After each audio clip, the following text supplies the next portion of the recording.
वशिष्ठ जी ने जब विश्वामित्र जी को बिल्कुल डिनाई कर दिया कामधेनु गाय देने के लिए, क्योंकि वो कहते हैं कि भाई ये मेरी गाय है, मैंने तपस्या से हासिल की है और मेरे यहाँ ऋषि मुनि जितने रहते हैं उन सबका भरण पोषण ये करती है।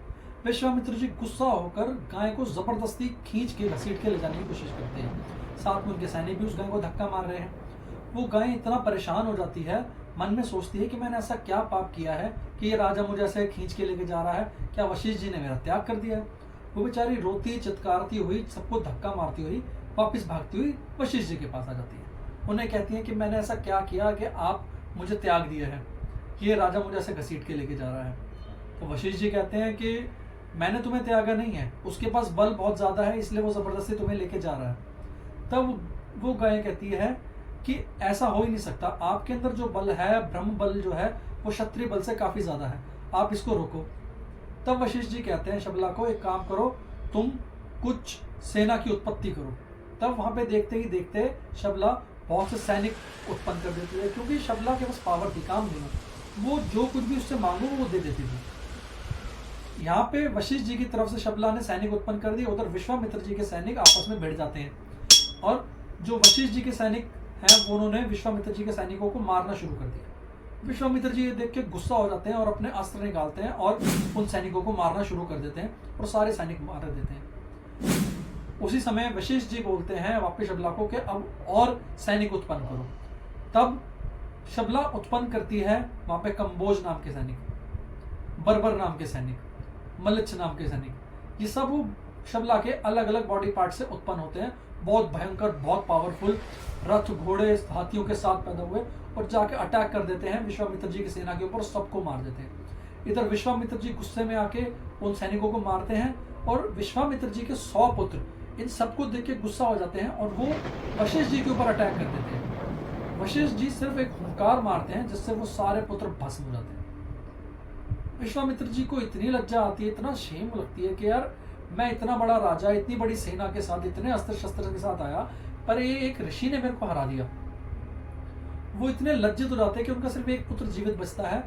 वो अपना सारा कुछ उस बेटे को सौंपते हैं, राज्यभार सौंपते हैं, उसको कहते हैं कि अपने तरीके से राज करना, और अपनी पत्नी के साथ दक्षिण दिशा में चले जाते हैं और वहां जाके वो घोर तपस्या करते हैं। 1000 वर्ष तपस्या करने के बाद महादेव सामने आते हैं और पूछते हैं कि बताओ क्या चाहिए तुम्हें।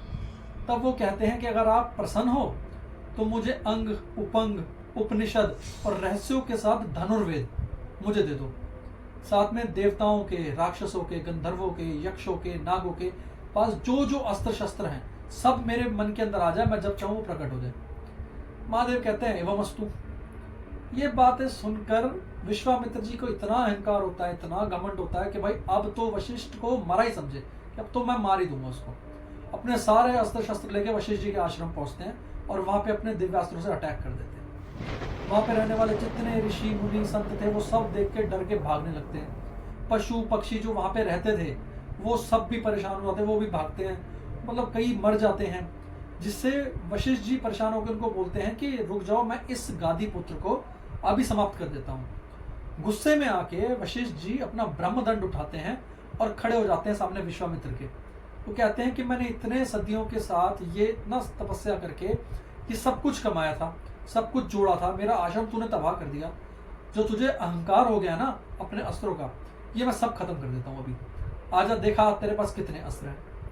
विश्वामित्र जी को अहंकार था, ईगो था। अपने अस्त्र जो उन्होंने तपस्या से ग्रहण किए महादेव से, निकालते अपने दिव्य अस्त्र चलाना शुरू कर देते हैं वशिष्ठ जी को। पहले पहले अग्नेयास्त्र चलाते हैं, वशिष्ठ जी सामने अपना ब्रह्मदंड कर देते हैं।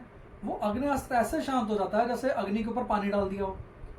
गुस्से में आके विश्वामित्र जी और अपने निकालते हैं अस्त्र और उनके ऊपर शुरू, जितने भी अस्त्र उनको मिले थे, जितने पाश मिले थे, गंधर्वों से मिले थे, मोहन अस्त्र मिले थे, सब उन्होंने चला दिए उनके ऊपर। वो सिर्फ एक ब्रह्मदंड से सामने करके पूरे सारे अस्त्रों को विफल कर दिया। आखिरी में जाके विश्वामित्र जी गुस्से में आके निकालते हैं ब्रह्मास्त्र। अब वशिष्ठ जी ब्रह्मदेव के पुत्र हैं और ब्रह्म ऋषि भी हैं। जैसे ब्रह्मास्त्र निकलता है सारे देवता, यक्ष, गंधर्व सब डर जाते हैं क्योंकि ब्रह्मास्त्र इतना पावरफुल है। वो उनके ऊपर फायर कर देते, चला देते हैं। और जैसे ब्रह्मदंड को सामने रखते हैं वशिष्ठ जी, शांत ब्रह्मास्त्र शांत कर देते हैं वो सिर्फ एक ब्रह्मदंड से।